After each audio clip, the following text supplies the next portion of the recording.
about the middle of December when it's still like 60 and it's about 20 degrees out. I You could say, be ice I'll- fishing. I'll call you back. Live.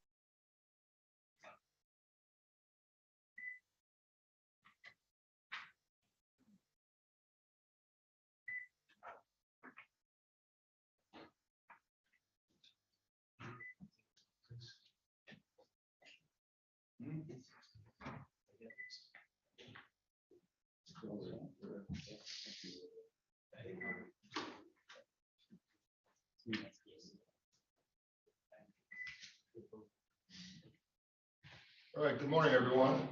Let me give an overview of the process before we start here. First of all, our chairman called me this morning and had a health issue, will not be here. So we have a 3-member board out of 5. And I may have to get a legal clarification depending how the outcome is, because by state law, unless there's provision in your bylaws, it has to be, any motion has to be passed by the majority of members. It's not members present. So you're a 5-member board. So I believe you have to pass, any motion has to be 3-0 either way. If it's 2-1, that's not a majority of the vote. I will get a legal clarification because some boards, if their bylaw states majority members present, then it's legal, but I don't believe your bylaw state that, but I will check on that. We'll see how this comes out, so just so you know. And since our chairman's not here, I'll start the meeting. First of all, my name is Chet Janik. I'm the county administrator for those of you that don't know me. And I am I would say a referee here to make sure the process is followed correctly. I don't vote. I'm not gonna answer any questions. All right. Sorry, I'm late. We have 4. That's helpful. Okay. We have 4 members now here. So any vote still has to be 3 members in favor of it. Because a 2-2 motion fails.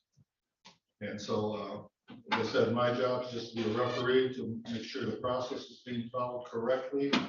I do not have a vote and I will not be asking questions, but I will try to guide the group on both sides to make sure we stay focused. So let me start by asking you to stand. I'll call to the orders and George is gone. And then once we get through the beginning part, the vice chairman, I believe, is Mr. Miller. So he'll have the honor of running the meeting. And I'll try to help you if you have any questions. But let's start and say the pledge of allegiance, please.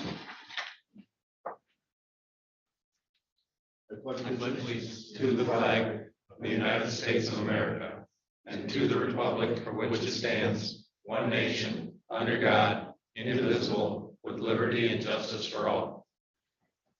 Thank you.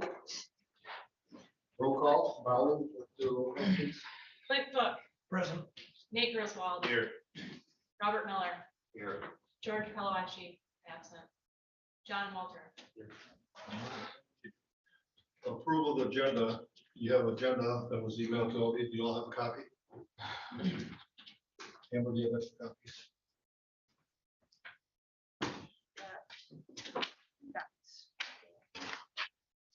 You gonna be enough?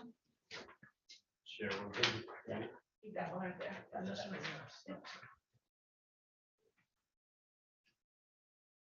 Is there a motion to approve the agenda as presented? So. Is there a second? All right. Any comments? All those in favor of the agenda as presented, say aye. Aye. Opposed? Motion passes 4-0. Public comment. It's a chance for the public to comment, so it's not the people involved. Anybody here? You have up to 5 minutes to comment. I don't see people jumping up and down here. So I'm assuming there is no public comment. All right, approve the minutes. The last time we met, I believe was in April. I don't have it in front of me here, but minutes were, I believe, were part of the package. What they ever? Do you approve the minutes that was presented from our last meeting? So moved. Is there a second? See, that's not it. For the record, who made the second? I'll second it. Very good. All right. All those in favor of the minutes from the last meeting, say aye. Aye. All right. We're making progress. Okay, action items, and this is how the process works. The construction code appeal is different than most county boards. This is set out by state guidelines, and therefore this board has the authority to make a decision in favor or against what the building official stated. Either side that has the right to appeal that, the next step would be the state board of construction. So there's a state board, so every county that has a building authority, this is the process they go through. So any builder, homeowner has a right to appeal a decision made by the building official to this board. And then they have to make a decision.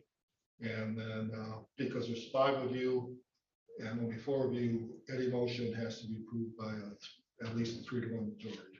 To need 3 votes. And I'm glad there's 4 of you versus 3 of you here. It makes it a little easier. That gets rid of all the legal issues. So Mr. Miller is the vice chair, so I'll have him chair the meeting.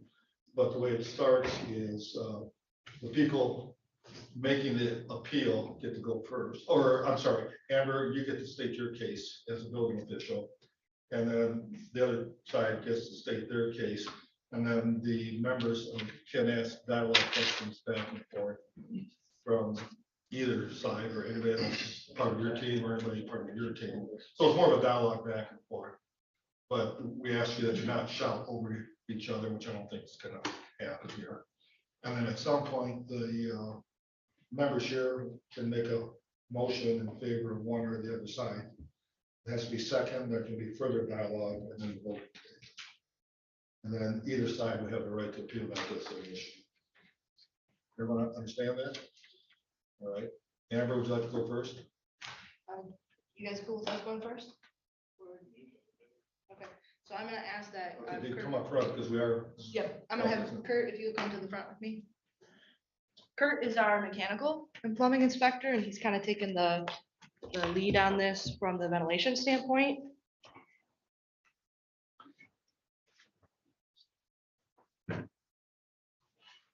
Where do you wanna start?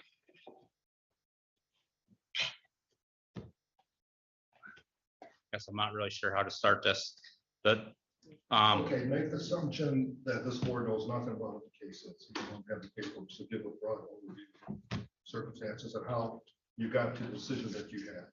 so I guess to start with, we got a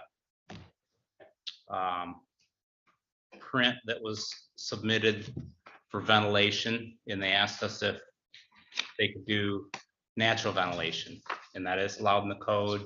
That's what was submitted and approved. We got farther into the project, they decided to not use natural ventilation, and they, This for the record, yeah, and this is broadcasting, this is part of the public record in case it's appealed. Start with an overview of what the project is, where it's located, and what the issues are. Okay, so this is for a 4-level whiskey barrel storage building. It's a structure that's located in Elmwood Township, South Center Highway. It's the former cherry growers location. Am I correct on that, Chet? Yep. So it's a 20,000 square foot building total. They've got a small space out back where the fire protection equipment will be located.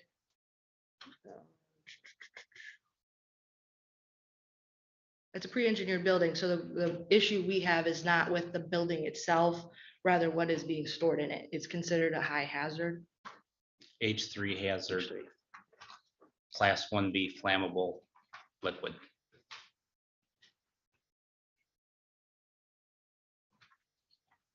So they basically, we've approved natural ventilation. They've submitted and it's approved. We got further into the project and they decided they wanted to change course and not use natural ventilation. They wanted to go to mechanical. They asked us if we would reduce the rate, which is required in the Michigan building code. And they gave a lengthy description that they can do it elsewhere, other states, other jurisdictions, whatever. And we don't go by that. We go by Michigan building code, Michigan mechanical code. So we did not allow them to go with a reduced rate. And they've never submitted anything. on what they want to do.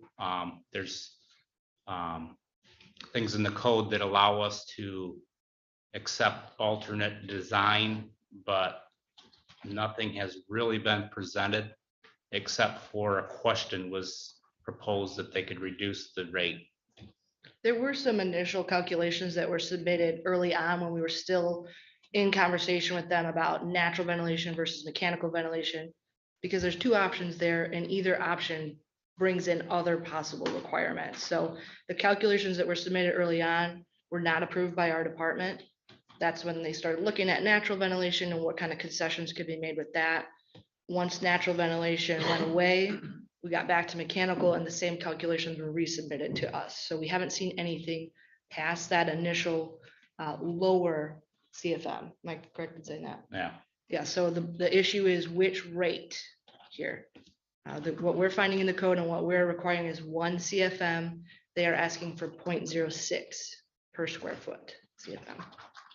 So, and they're trying to take a H3, it's classified as an H3 building, and they're trying to use a rate for S1 classified building.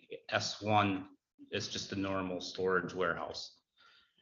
And our interpretation is they can't do that. They're finding some stuff in the International Fire Code that says they're exempt for wooden barrel storage. In our opinion is that they're not exempt for everything in our code. Our opinion is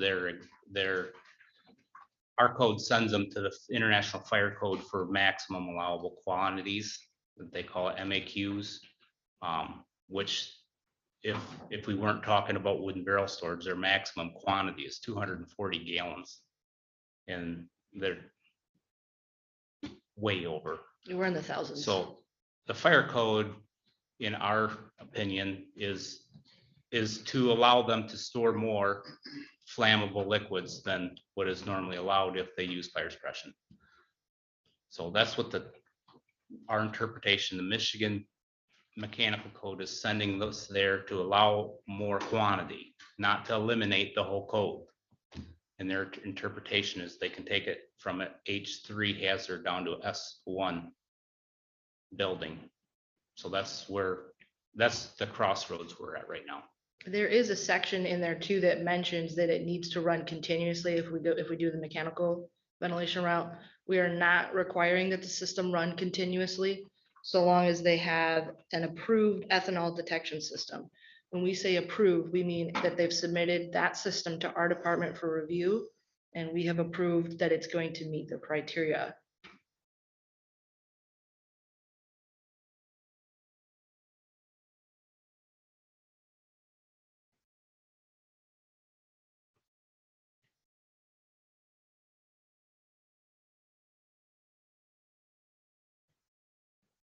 There's different code sections that we had included in the packet. We can read through some of that if you guys would like additional information on that, or I can provide copies of that.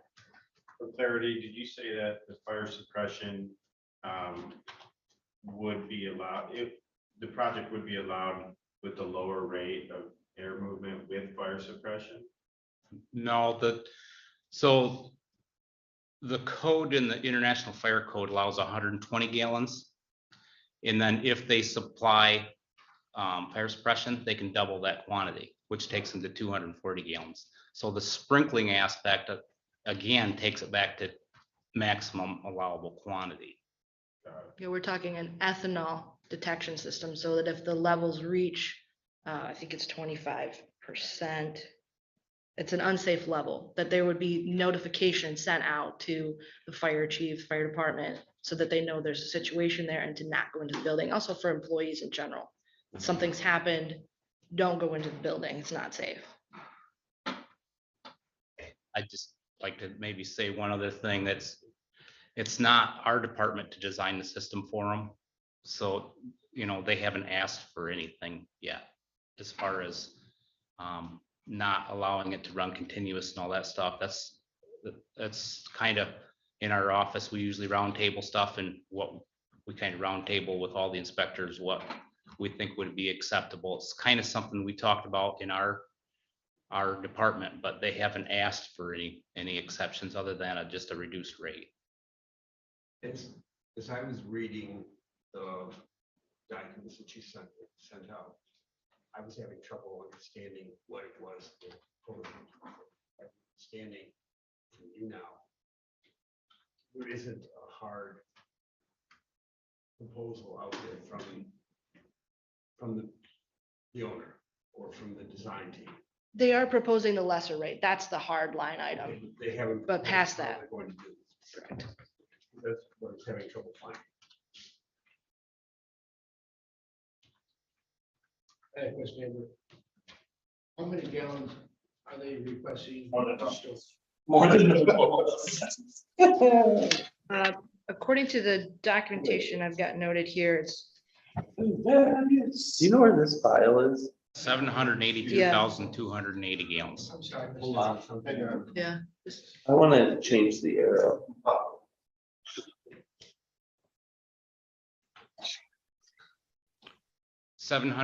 782,280 gallons.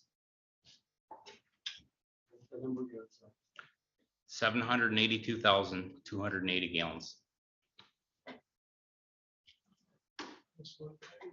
It would be about 15,000 barrels or something like that. Yes.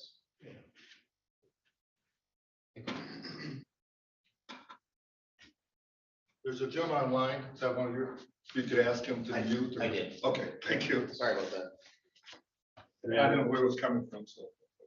And again, the ethanol detection system is an option. It is included in the current proposal that is approved, or it is not? So when they submitted on natural ventilation, the code says that you can use natural ventilation where deemed acceptable or something like that. I'm not reading it right out of the book.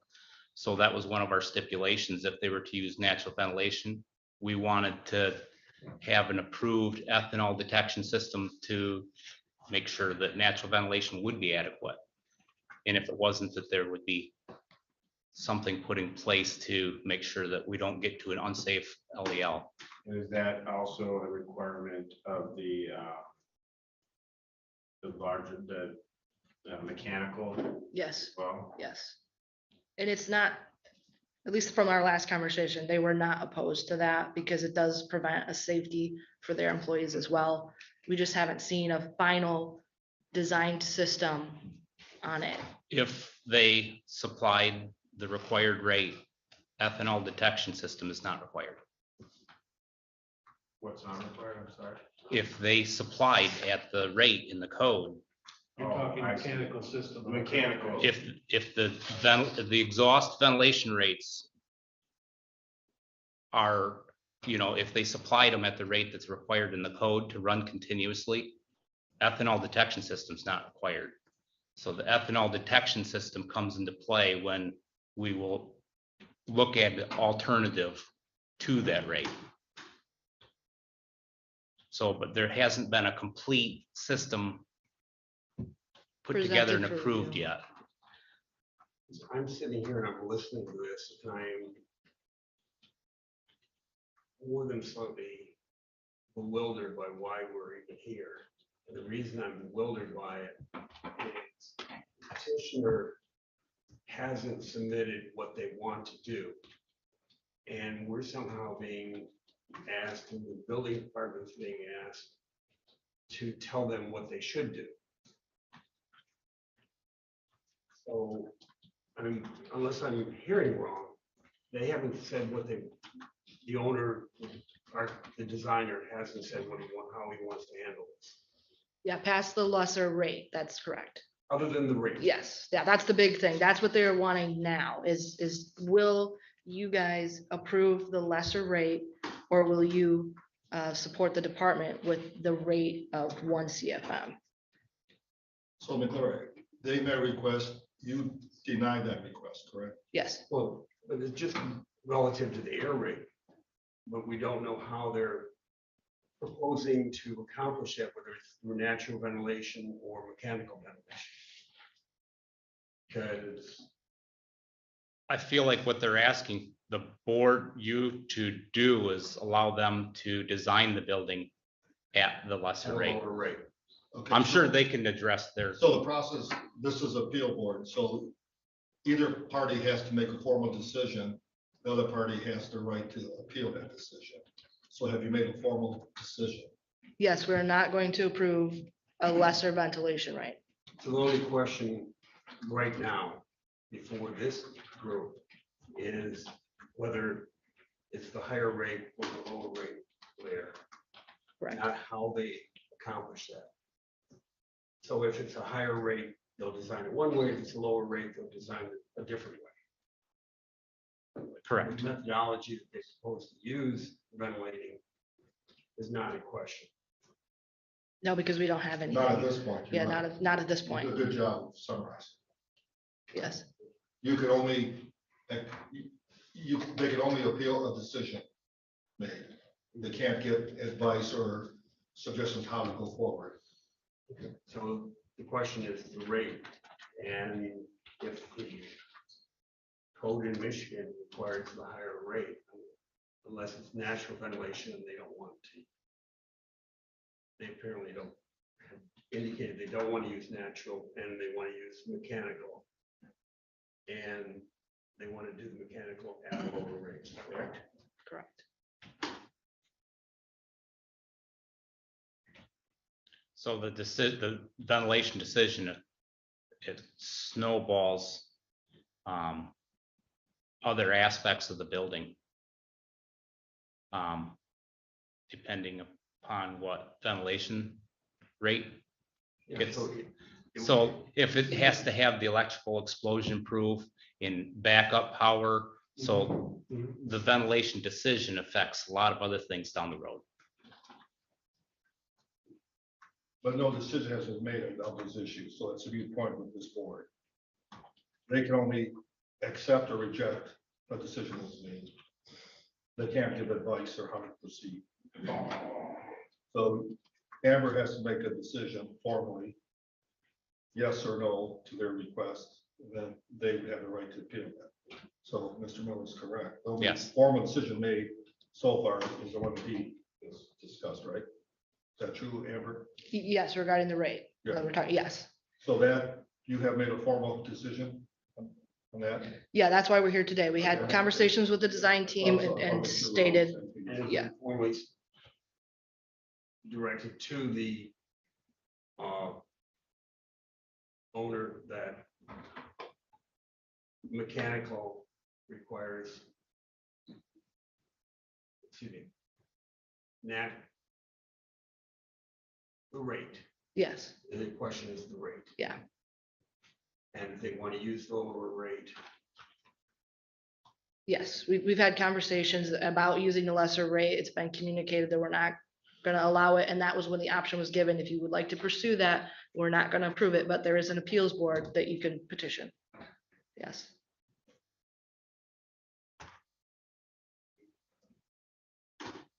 what I thought it was, but it's clear what it is now. Is there anything else you'd like to present before we allow the appeal party? I don't believe so. Kurt, do you have any final comments? I don't. That's kind of the big thing. It's the rate. We've had conversations back and forth on how to get there and based on the calculations that were provided to us at the time.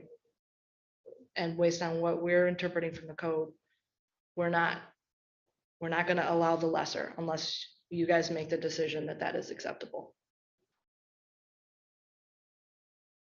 And the rate is 0.06 versus what you're requiring at 1.0. Yeah, yeah. So that, in a nutshell, is the issue, 1.0. or So 6%, 94% less. Correct. Anything else, Amber?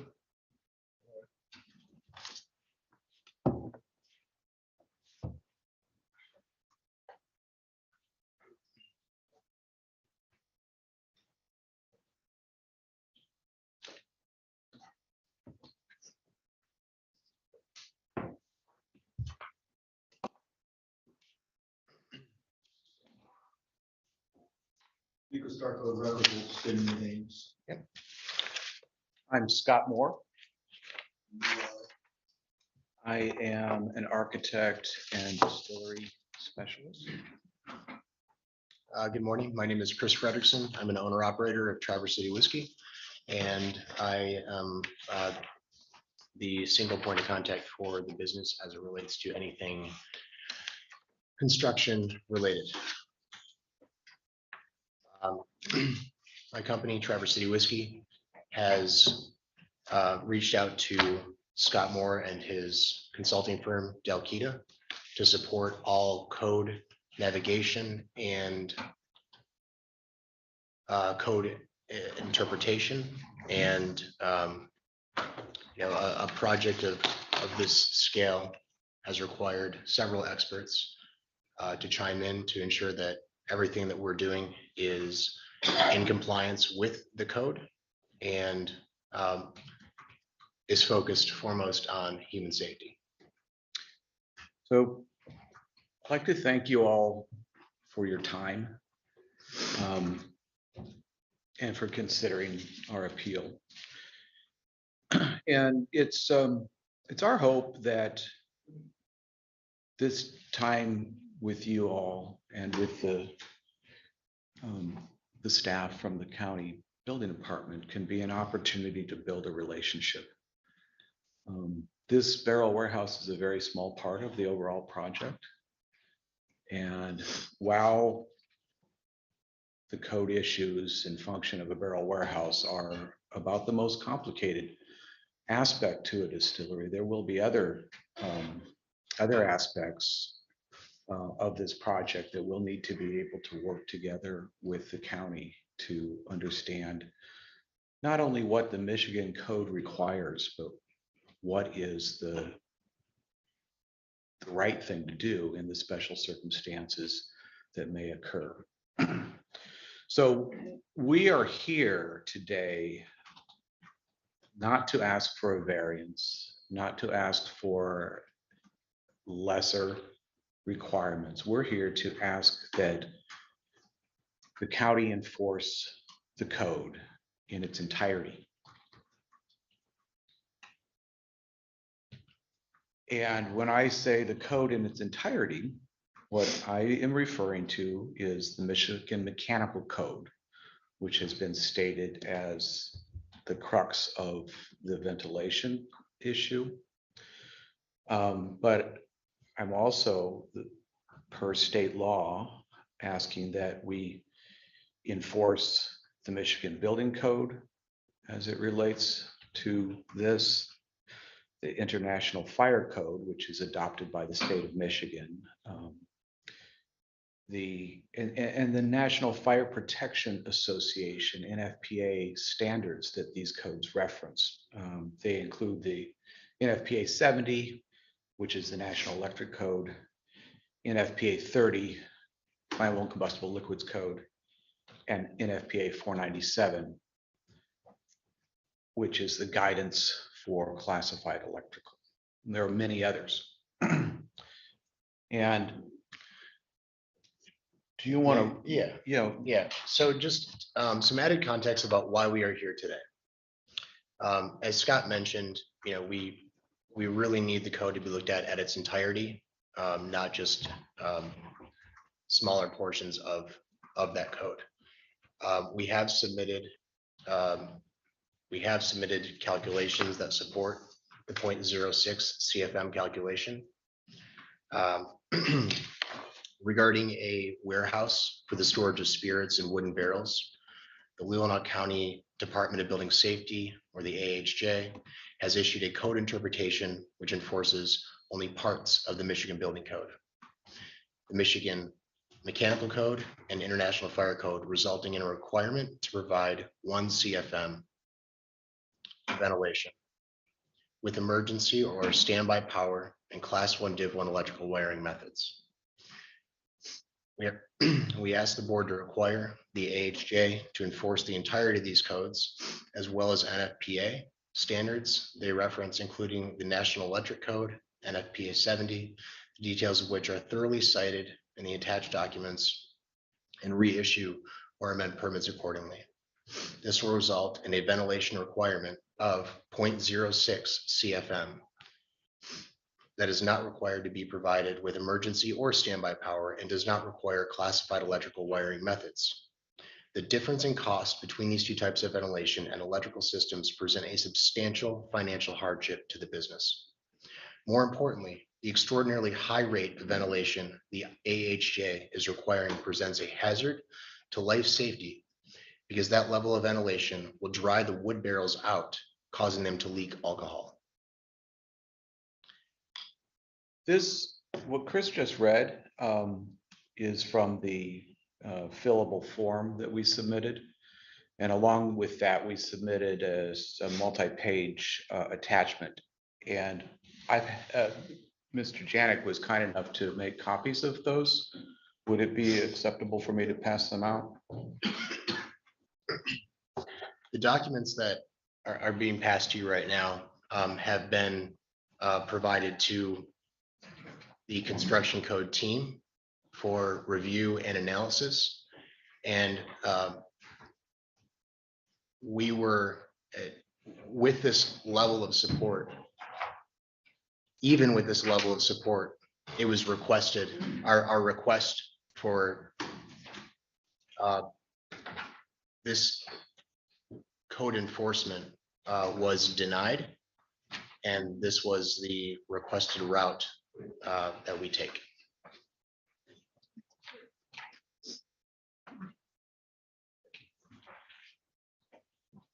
So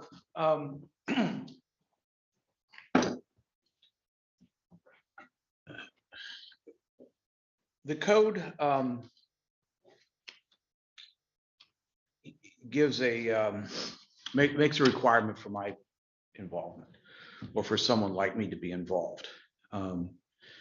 It's the Michigan Building Code, section 414.1.3, which I don't believe is in that packet because it's not entirely, it's germane, but it's not part of the detailed discussion about ventilation and so forth.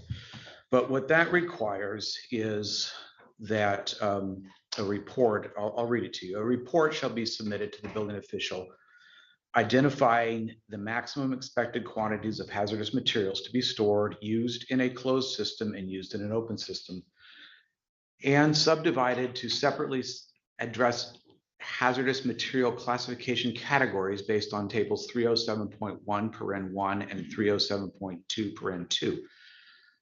The methods of protection from such hazards, including but not limited to control areas, fire protection systems, and group H occupancies, shall be indicated in the report and on the construction documents. Now I have highlighted the opinion and report shall be prepared by a qualified person, firm, or corporation approved by the building official and provided without charge to the enforcing agency. So it doesn't require that I be an architect or an engineer. And I think the reason the code recognizes that it could be some other person is because the complexity of the matter is such that the right expert may not be an architect or an engineer. But what I want to bring up now is the approved by the building official, because the code also instructs that this expert should have a role in determining and advising as to what the code says and how it should be applied in a specific situation. So I'm going to read my qualifications in brief. And I'm going to ask for an affirmation from the county that I and my firm Dalkita are accepted as what we refer to as a SME or subject matter expert, as per the requirement of Michigan Building Code, Article 414.1.3, information required. I'm a licensed architect in the state of Michigan. I'm licensed in 20 other states. I obtained my first architect's license in 1993 in Colorado. I hold a supervisor's certificate for my firm to be a Class A general contractor in Denver, Colorado, and I've held that certificate since around 2000. I and my firm has specialized in distillery design and construction for the past 15 years since 2008. We have made roughly 90% of our practice designing and building distilleries. We exceeded about 500 distillery projects 5 years ago and quit counting. We have clients across the United States and in parts of Canada and Europe. We assisted the city of New York and the city of Denver in developing a distillery-specific code chapter for those jurisdictions. I and my associates teach distillery seminars, or have taught distillery seminars, to the Colorado Fire Marshals Association. We teach distillery code workshops and design seminars monthly at Downslope Distilling. We teach seminars annually at two major microdistillery industry associations, the ADI, American Distilling Institute, and the ACSA, American Craft Spirits Association.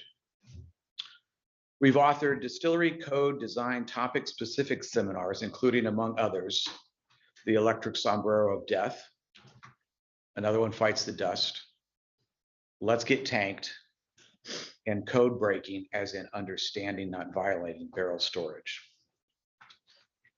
You might have curiosity about some of those names, which I can explain in a moment. We have developed boilerplate reports for presenting safe code compliant distillery projects that bridge between code technical issues and distillery process technical issues. In other words, the reports link technical issues like what is mash and wash, that unless you're in the distilling industry, you wouldn't be expected to know, with how the code and exactly which passages of the code regulate those items. EDC, electrical declassification, DHA, dust hazard analysis, and others. I and our firm Dalkita are nationally recognized as the most qualified SME subject matter expert in the topic of distillery code compliance.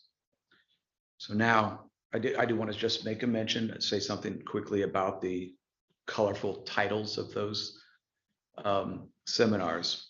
Most of the audience are entrepreneurs, independent thinking, risk-taking, startup businesses. They've got a passion about art, which is distilling.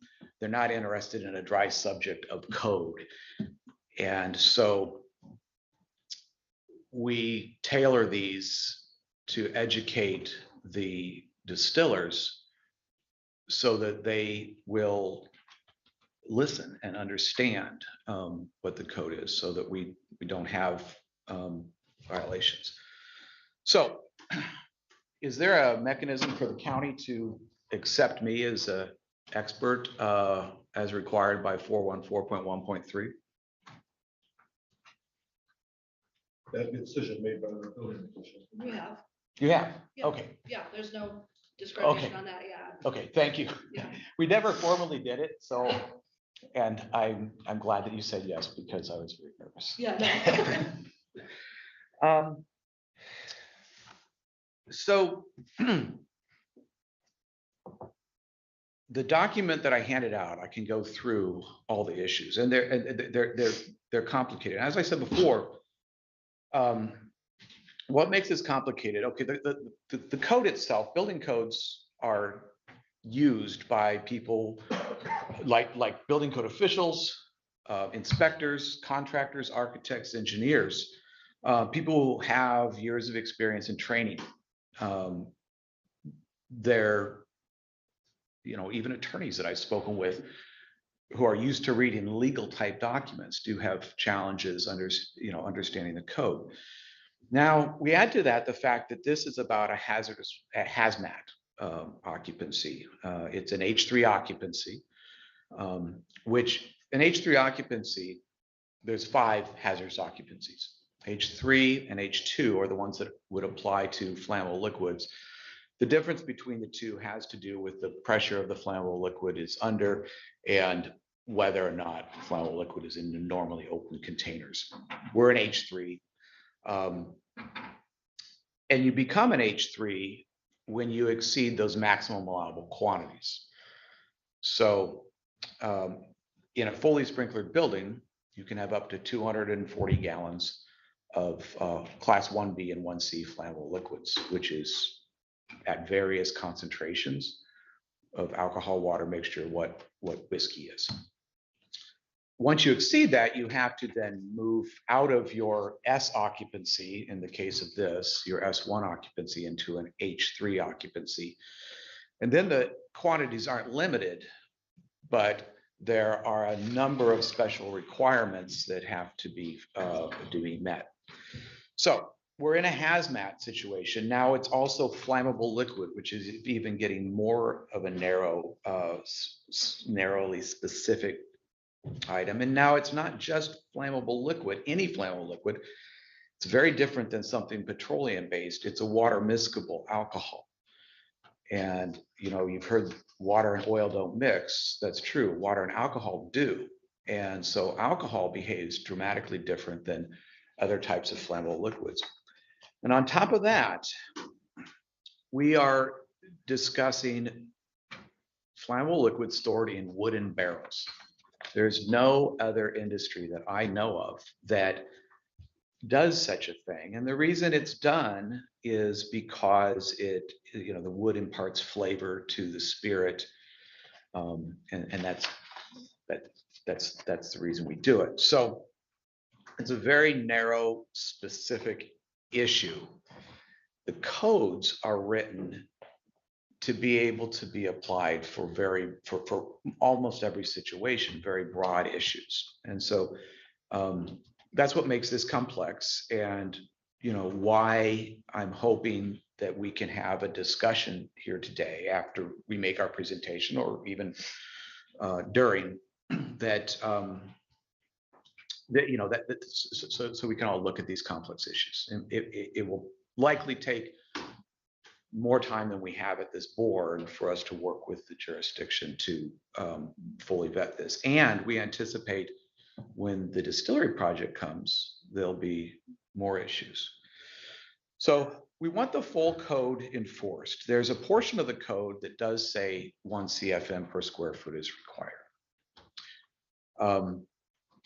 If we apply only that portion to, say, a room with a large still in it, which is we will be then not only in violation of the code by not applying the remainder of it, but we will create a requirement for only in a 500 square foot space for 500 CFM of ventilation, where 10,000 is needed by our calculations.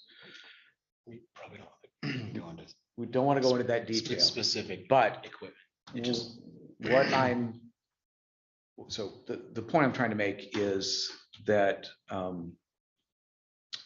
the whole code as a whole needs to be looked at. So why? It's and why, what I've had written down here is, why does the code say what it says?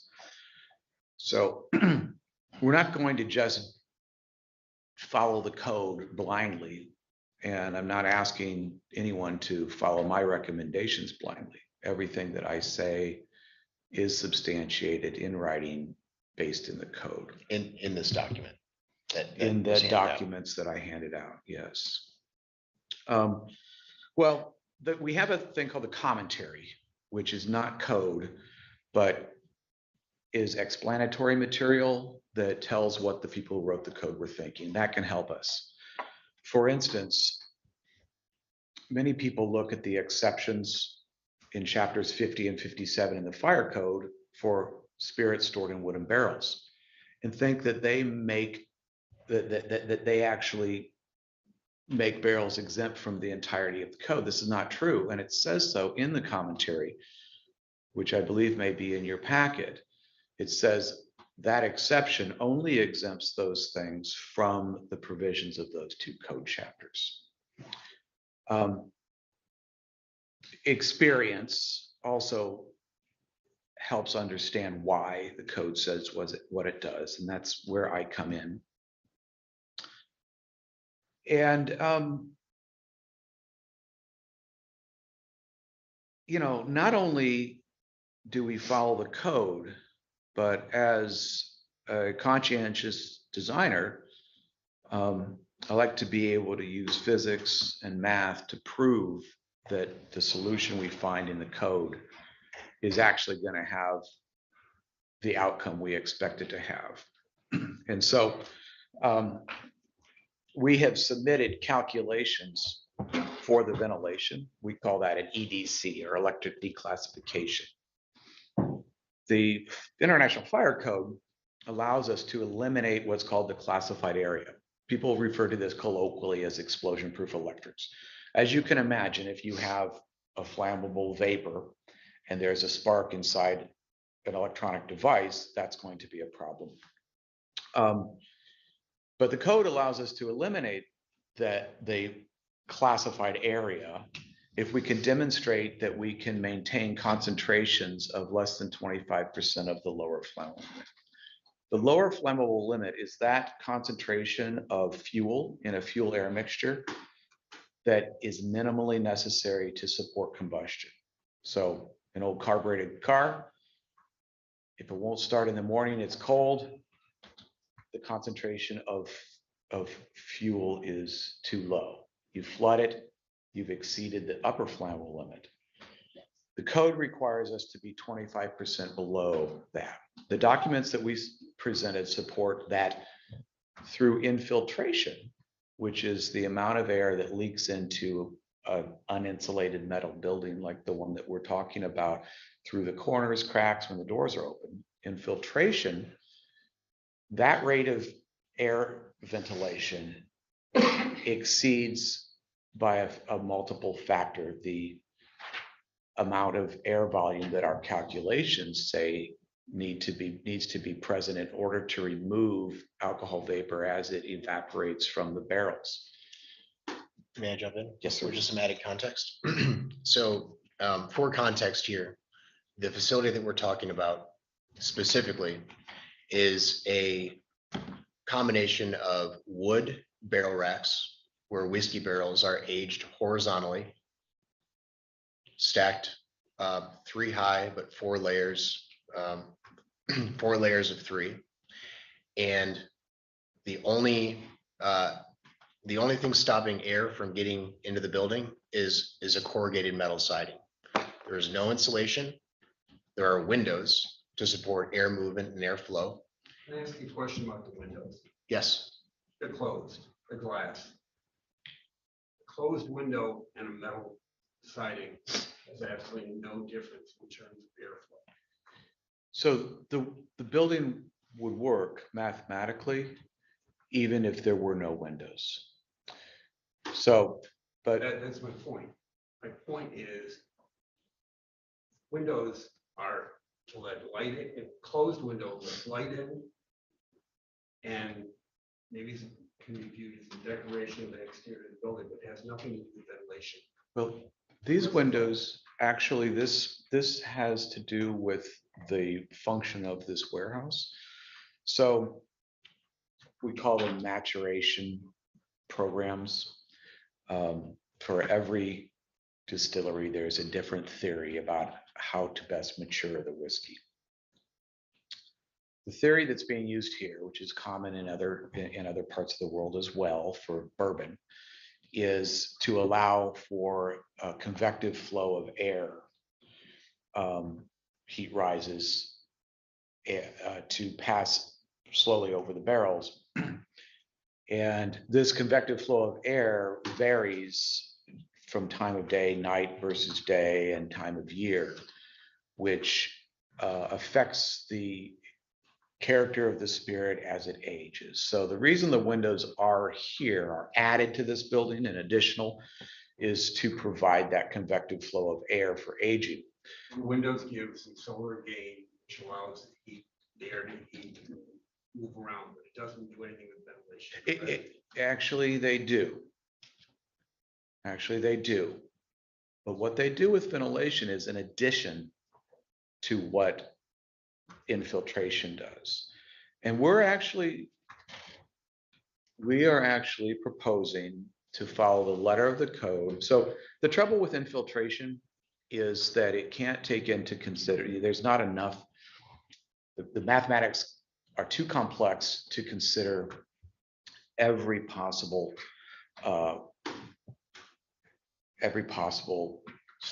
meteorological scenario. You know, a big windstorm is going to be different than a snowy day. So where our documents that we created also demonstrate that the 0.06 CFM, which is more than sufficient of mechanical ventilation, is more than sufficient to remove the alcohol vapor faster than it is built up. So that's what we're asking, and that is what the letter of the code says. And in addition, we're asking, per the letter of the code, that the entire code, mechanical code, fire code, building code, NFPA standards, be enforced. And the result of that enforcement is 0.06 CFM of mechanical ventilation, no battery backup, no emergency power. The ventilation does run continuously. No alcohol vapor detectors, which we do use alcohol vapor detectors in certain situations, but we prefer not to. We prefer a foolproof system. So a vapor detector has to be calibrated periodically. And when we put our name and stamp onto a project, we want to be assured that operational changes over the years aren't going to be able to reverse the safety features that we've put into the project. So rather than having an alcohol, we prefer, like to turn equipment off if the ventilation doesn't work. Now in a barrel storage warehouse, the volume of ventilation required to maintain 25% of the LFL is so small that our backup here is the infiltration calculation, which we've done. So even if the fans fail, we know that enough air is going to move through that building to make it remain safe. So that's a lot. I mean, that's There's a lot. Thus far, are there any questions about, one, our position, the information that we've submitted, Scott's credibility as an architect and code specialist in this particular area, or kind of our mission as the reason we're here today? I've got one, I own a full building myself, and I know that there's soffits on the outer edge on the drip lines. And that allows, I can see light through it. Is that a similar application here? Is that you have a overhanging soffit on the edge of the building, or does a roof come directly to the vertical wall? This building doesn't have the overhanging soffits with the vents like the building you're describing. It does have the windows, and the windows could be closed, but it is a metal building. You're probably describing a pole barn type building. Yeah. And so that building would have the typical soffit vents. This metal building doesn't have those, but it does have the similar metal siding that your building has. And the guidance on the infiltration is that unless that was abnormally tight, like houses are built today, then there's a recommended infiltration calculation. So many square feet of wall and roof equate to so much ventilation. And thank you. And then I have a handful of questions, actually. Okay. With the barrels and the leaking of the barrels, with the drying out, that makes sense to me personally, that would happen. With that leaking of the barrels, does that result in more ethanol vapors in the building? It would result in more ethanol vapors in the building. So when a barrel is aging, typically say it breathes. And the amount of alcohol that leaks out of the barrel through evaporation is called the angel share. And the reason why it's called the angel share is that they used to put people to death or punish them or in jail, the people who managed the building, the warehouses, you know, in the dark ages, because they would put so much in the barrel and a year later come back and some was gone. And so today we call it the angel share, is that amount that evaporates. So under normal circumstances, that's moving out through the wood. And then the change in the temperature of the seasons and of the time of day causes it to, the spirit to move into the wood, a little bit comes out, and then it causes the spirit to move back out of the wood. And that's what gives the whiskey all of its color and the vast majority of its flavor. We know exactly how much angel share evaporates because the TTB, which is the Federal Bureau of Tax, Tobacco and Trade, I never remember the acronym, they regulate distilleries for taxing purposes such that they have to report the exact proof gallons, which is the volume at 50% alcohol. Too much? Little deep. Too much detail. Anyway, we know how much goes in and how much goes out because of record keeping. And if you over dry the barrel. And if you over dry the barrel, then oh yeah, then it's going to leak. You're going to lose more. Yeah. They'll pay less taxes. Right.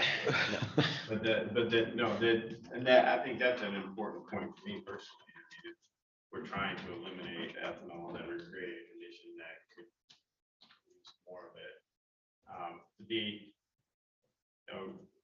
So also then, I guess it's a question maybe for you, for your team in the county is where does international and US code from state or county code? And if it does, and or like, is there, that is, you know, is there a subordinate that is there in the AIA, you know, I know I work in that world. So, but is there a standard operating procedure for subordinate in this type of situation?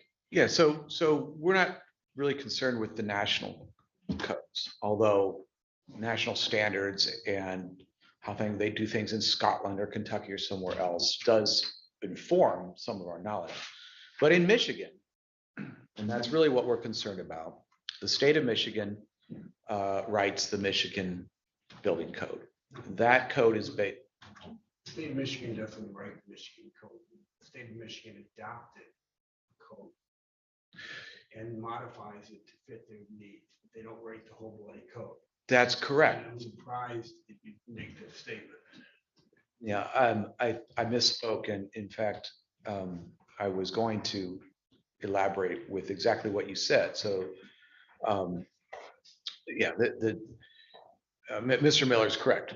The state doesn't write the entire code. The state essentially adopts the international code, and they do make some changes to address issues that are specifically interested in that are in Michigan's interest. When we do our code analysis, we check both. You know, I own a copy of the international code, but because we practice in multiple states, we generally use the harder to search version online to back check to make sure that when we're looking at, for instance, 414.1.3, Michigan hasn't changed it. So we have, along with that, Michigan adopts and modifies the Michigan Mechanical Code. The state fire marshal in Michigan adopts and calls it the same thing. They just adopt the International Fire Code. We're working with the 2015 versions of these. As you know, to the point of what takes precedent, there's language in the Michigan Building Code, the International Fire Code, and the Michigan Mechanical Code that addresses potential conflicts between different codes and different parts of the code. And what that language says is that in a situation where there is some variation between a specific and a general code citation, the specific shall govern. And if there is a conflict or apparent conflict between specific requirements in the code, then the more restrictive shall govern. Did that answer that? Yeah, I'm just Okay. curious. I mean, I'm in the building, construction industry, and it's just different, and I just. You a contractor? Yes, I am. I'm a landscape architect. Oh, wow. Work on commercial projects, but some other questions that I'm very technical. I've helped written standards testing procedures for ASTM for my industry and stuff like that, which is a very common thing within the building and construction industry. So I spent 8 years writing one paragraph with a room full of other professionals before, to try to come up with a testing procedure.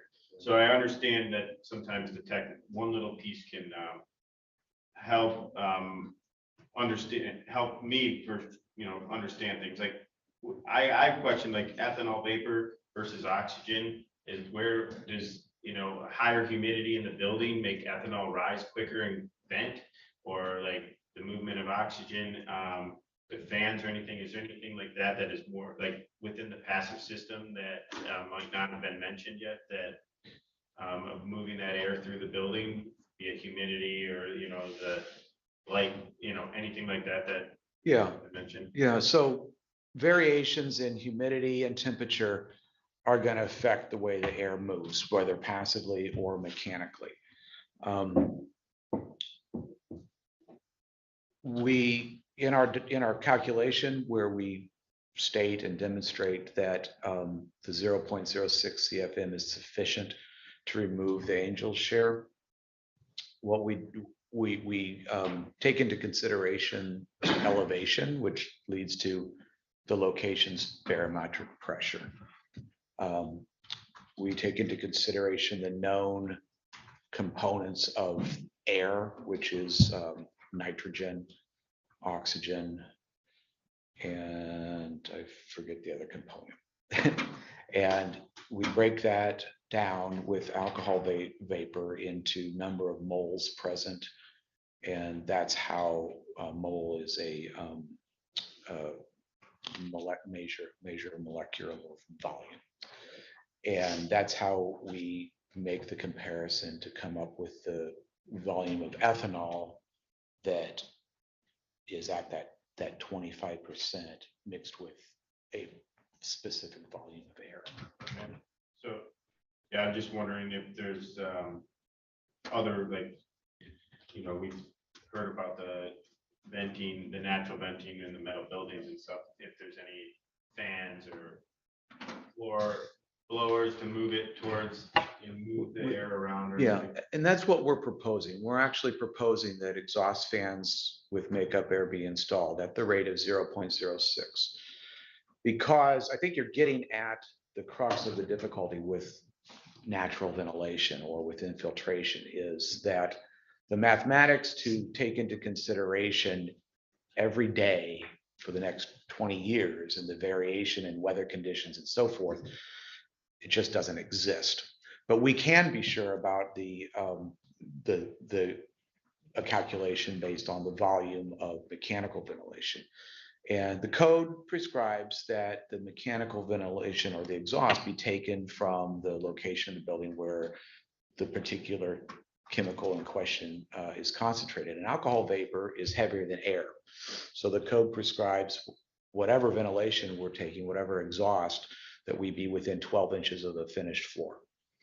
And it also prescribes that we provide the makeup air as high and as far opposite from the exhaust as possible. So in a barrel warehouse, we'll generally provide high makeup air, maybe at the ends of gables, just a louver, and then depending on the size of the warehouse, 2, 3, 4 points throughout the building down low. We're trying to get sort of a sweeping action so that we don't have air eddies in a corner. Okay. Thank you. Welcome.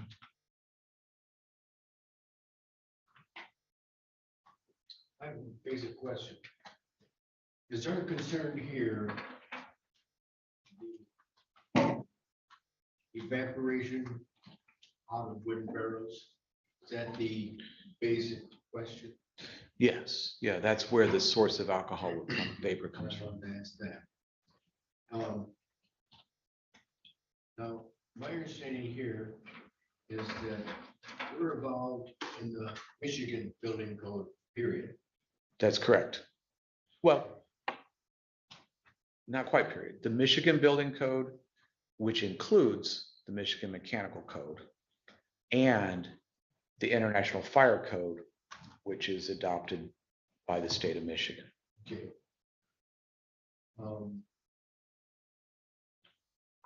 The Michigan Building Code and all codes are referenced by the Michigan Building Code. Correct, yeah, that's a good way to say it. Okay. Yeah. I'll get involved with the Michigan Building Code business, they're not the mechanical codes.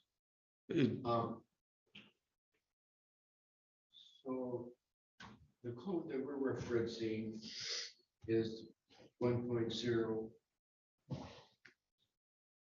cubic feet per minute. So, Okay. And what's frustrating is I haven't seen any written material to propose anything different. Or just talk. oh, well, I can walk you through the I handout. don't want to be walked through. I want a piece of paper that puts down in writing what you propose. You have it there. So this document was what was submitted to the construction code office that in a very thorough way navigates exactly I'm sorry. our position. Excuse me, I usually get information before the meeting, so I understand it and can relate to it. And this I can't really. Yeah, I don't know why it wasn't, I mean, we submitted it a month ago and It should have been in the email, John. I sent you the whole Okay. packet. I Yeah. remember a packet, Amber, they had a bunch of other things on ventilation, so we did submit a big packet. Yeah, everything that they gave me, Okay. and they're giving you today was in that packet, Okay, yes. I excuse myself on how I presented that. We've got it. I My hate, question for oh, you, sorry. well, and I'm sorry, I don't mean to cut you John off. Doug. I would expect that when you're appealing,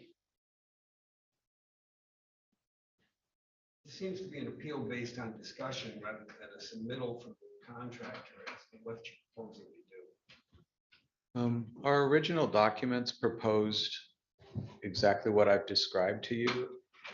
And Amber, did we submit those drawings to this We board? don't too? have any drawings, just the calculations. What about the drawings that were approved for the building? I've got the original set, but the packet that you had sent for the field does not match what we have in the office.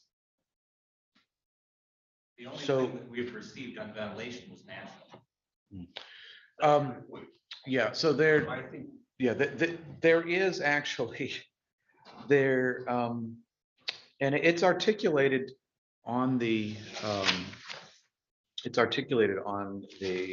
a timeline that we weren't really going to get into.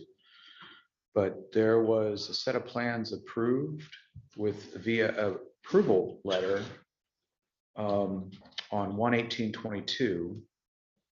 And the report and the documentation about how we were proposing to handle the ventilation is included in those plans. So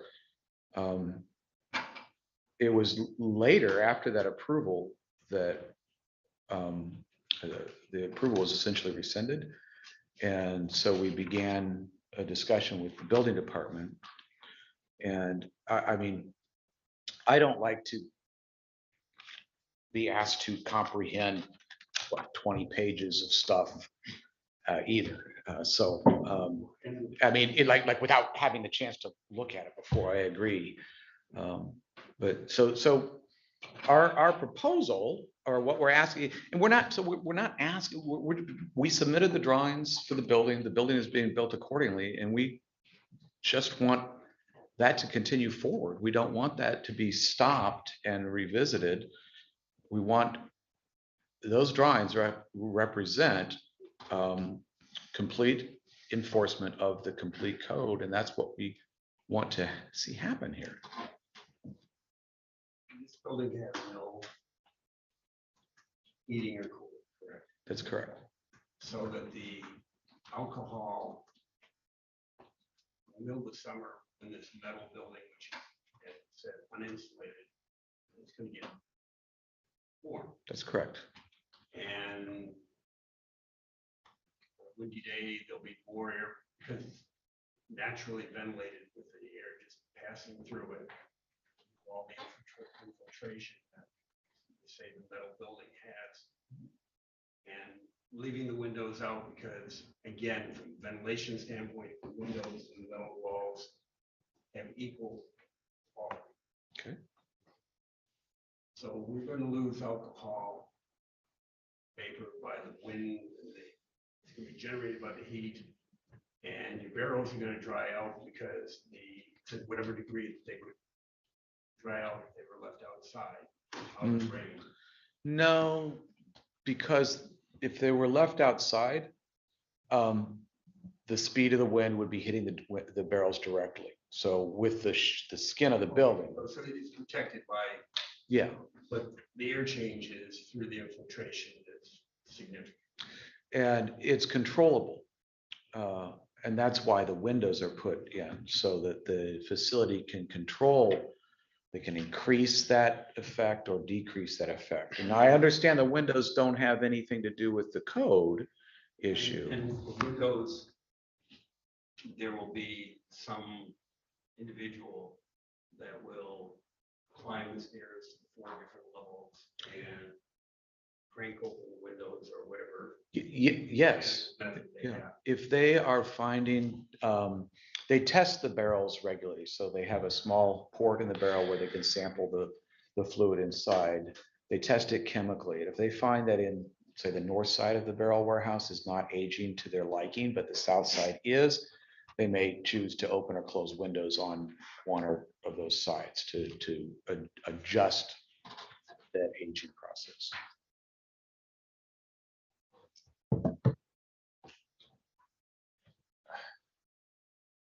So I am, as the business owner right now, I'm confused.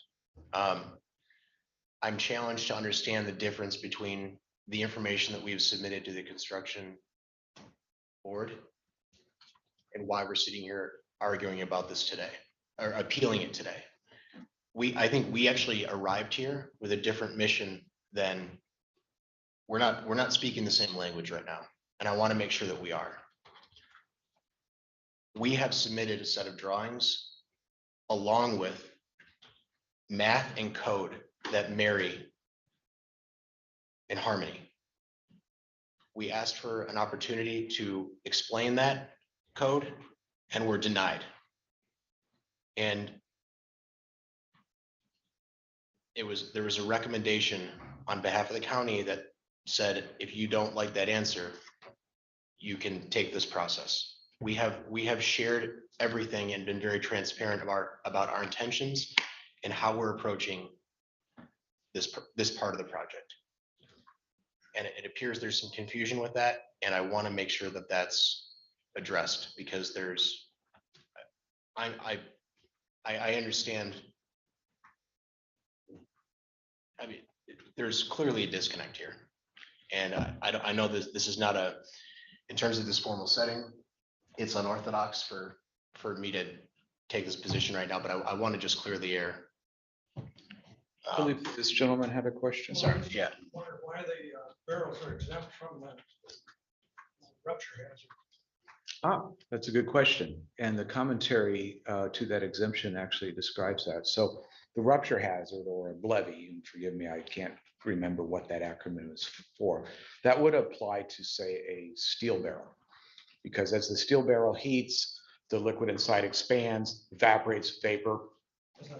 Yeah, but with a barrel, what the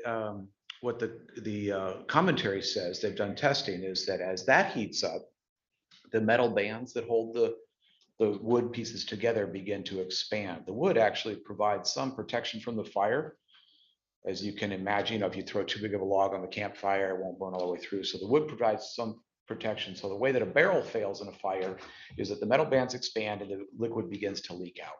It doesn't blebby or it doesn't rupture. So it doesn't have to do with mishandling of the barrel or accident or anything like that? I mean, like a barrel dropped or hit it or something? Yeah, if you had an accident like that, a barrel drop, which are pretty rare because they have about a $10,000 retail value. So, but they've been known to break, and sometimes they do leak, and that's partly why they go around and examine all the barrels on a regular basis, look for leaks, patch leaks, whatever. But if that were to happen, like say they dropped one, that's it, you would have to have an ignition source in order for that. And your ventilation wouldn't be affected. I mean, it wouldn't be a big deal one way or the other if it was broken. Correct. If you dump one on around, you're prepared for that. Yeah, if you dump one, I mean, there's nothing that's going to happen in there aside from someone dropping it or hitting it with a forklift. It's not going to roll off. Right. So someone will know that happens. and That's will- why it's exempt, because it's not an issue. Yeah, well, yeah, they're exempt because they're such a unique thing, you know. Okay, gotcha. And what about like the breathability, like, and I'm not, engineer on this, but like compressed gas or vapor, that is what creates the explosion, right, and when there's a spark, right? Is it because the barrels are breathing that there's not that built up pressure? Yes. So there's two things that the code regulates and recognizes that have explosive effects: a deflagration and a detonation. What we're talking about with the fuel air mixture is a deflagration. A deflagration is the rapid burning of the fuel air mixture. Where that can have an explosive effect is if you have confinement of that. So this may be getting a little bit weird, but flamethrower versus potato gun. Once upon a time, a person told me a story about using a hairspray can as a flamethrower. And so if you were to take some sort of compressed gas, put a match to it, that is a deflagration. That doesn't create an explosion, but if you put that, if you confine that, if you put that, say, a small amount of that accelerant into a confined space like the barrel or the combustion chamber of a potato gun or some other kind of thing, then you're going to get an explosive effect when that fuel and air burns and expands rapidly. I won't ask who here knows how to make a potato gun.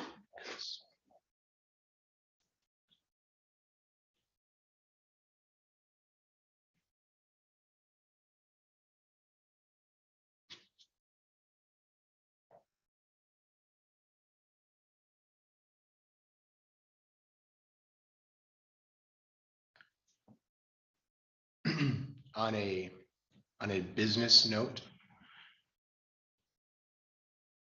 the whiskey industry is very unique. It's very unique to any other distillery. A vodka distillery, you can make it today and sell it tomorrow. What's unique about whiskey is that you make it today and you sell it in 4, 5, 6, 7, 10 years. It just depends, right? So the entire livelihood of our company is wrapped up in this warehouse. If there's a problem, it causes a generational gap for business continuity. So from a business standpoint, it is extremely important to us that we're being safe and thoughtful, and considering every angle from a time-tested system that has been very successful in our niche industry. And as we evaluate the code, leaning on Scott for support, safety is our number one goal. From both a human safety standpoint, there are, one or two operators in this warehouse during business hours. We want to make sure that they're safe. And we also are, rule number one at our company is protect the whiskey, because we can't make more aged whiskey. So when analyzing the complexity of the code and the practical application of the code as it relates to how the barrels live and breathe within this building, safety of that business asset is our number one concern. And that is why we have pieced together a very sound summary of the situation. I spent 10 years volunteering to sit on a board just like this one in the city and county of Denver. We met once a month and usually had several cases. And that experience taught me that it's probably a good idea if I would re-clarify what we're asking the board to do. So what we're asking the board to do is to authorize the enforcement of the entire code as described and presented in the documents that I handed out and that were circulated via email.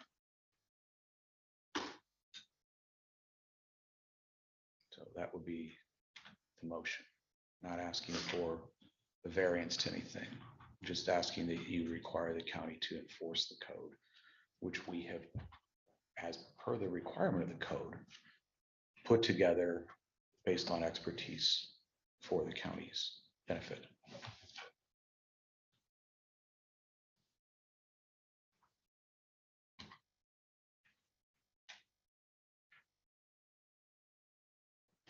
I'm personally having problems with this.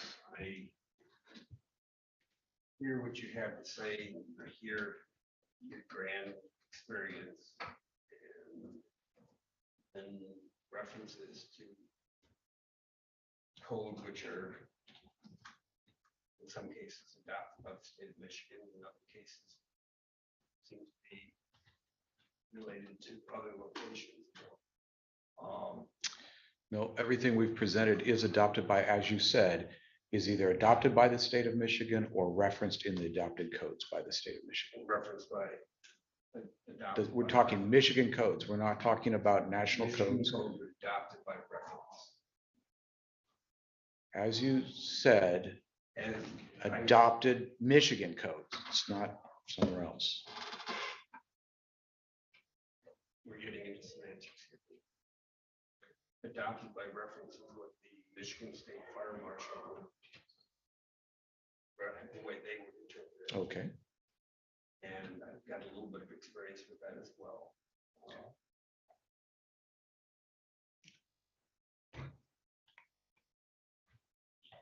I think this is as good a time as any to make a motion, and I say we go ahead and behind the board, our building department.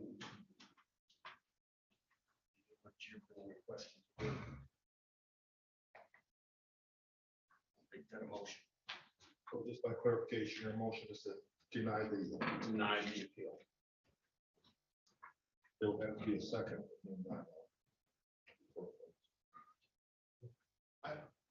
I'll speak to that. I'm frustrated. Just a point of order, there's a motion. I'm sorry. So- I'm sorry, Chet, you're right. There has to be a second or the motion dies and you continue having dialogue. Okay.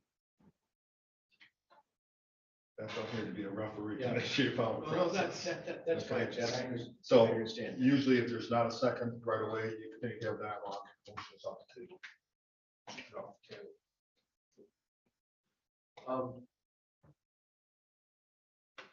I'm frustrated in that I feel that our responsibility relates to whether it's presented meets our building code. And I don't see that. And I've been with the owner. I wish it was presented in a different way.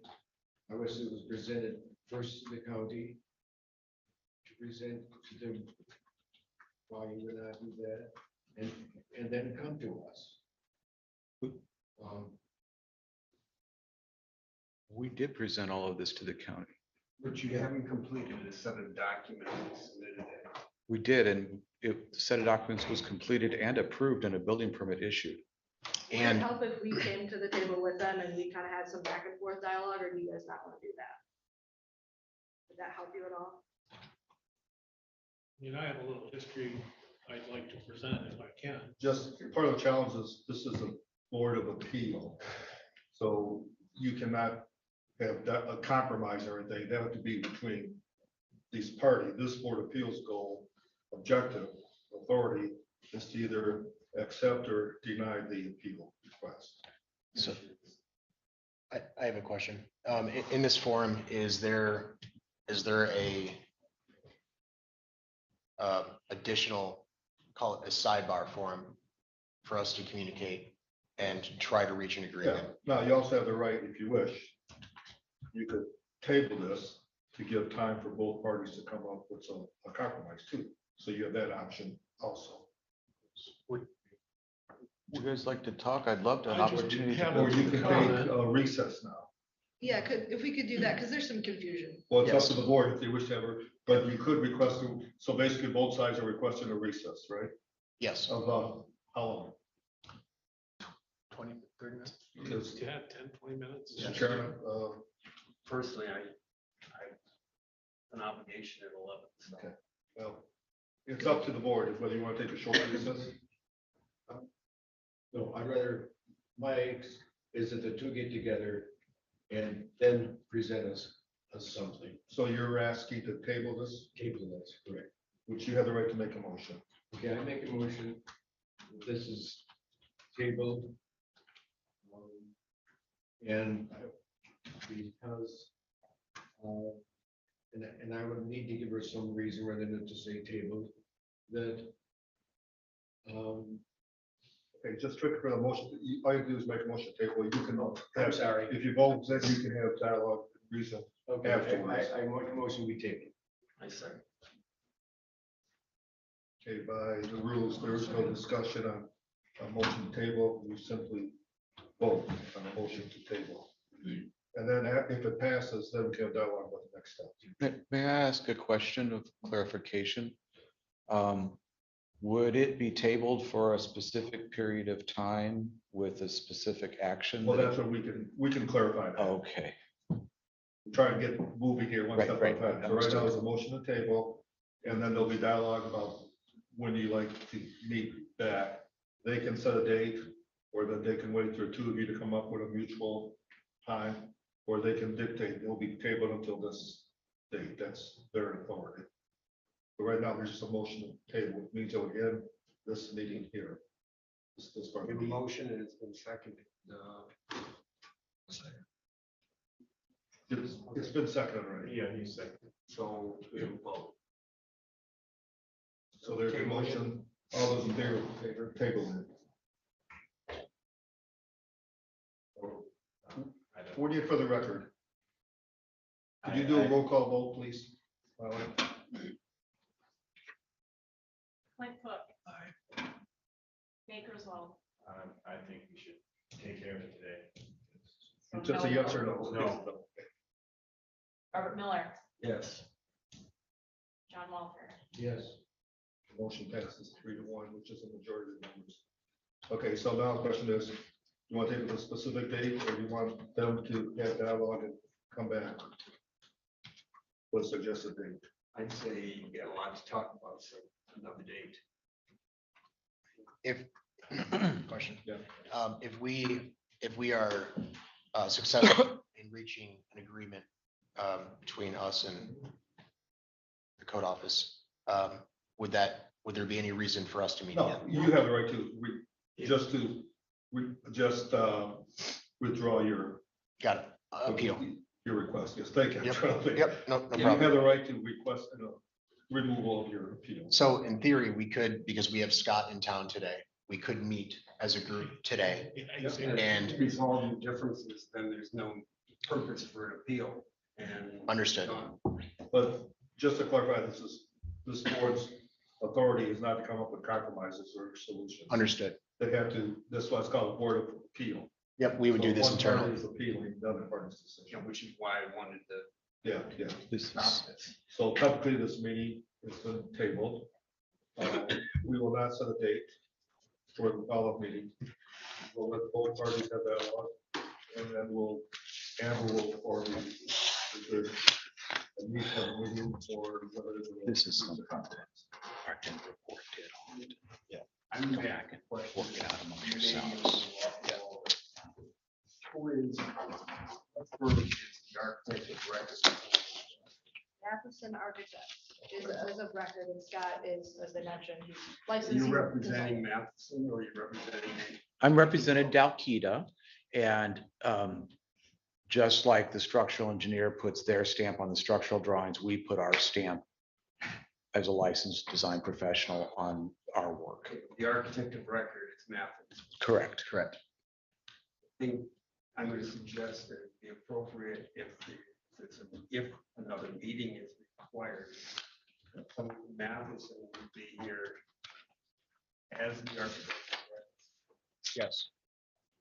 Understood.